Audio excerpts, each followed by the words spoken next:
Hello, everyone, and thank you for joining me. We have made it to the month of August. We're now in week 3.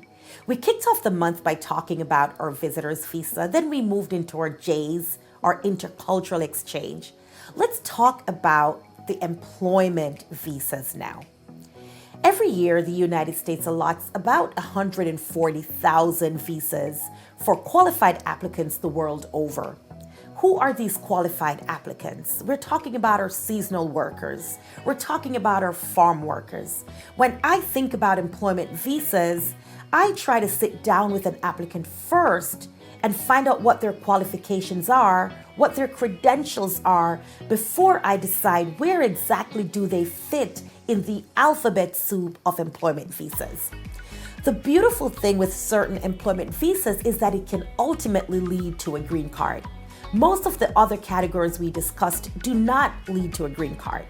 For our employment visa series, I'm going to focus on my H-2B or my H-1, my seasonal workers. As with all things immigration, first you'll have to show that you qualify for this visa.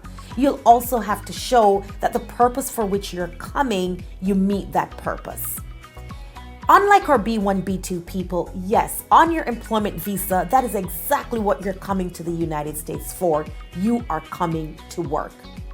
In video number 2, I'll talk about the H-2B, specifically how the process works, what is the labor certification, how do we get through this muddled mess of employment visas. I always encourage individuals when it comes to employment visas, make sure you work with a qualified attorney. The employment visas is not an area where you can navigate safely by yourself. Why? Because of the deadlines when the season opens, because of the numbers that are allotted, because of the labor certification. Certainly this process you should not navigate alone. Continue to like my videos, continue to share my videos, continue to ask questions and contact me. Join me in my next 2 videos, and until next time, my friends, walk good.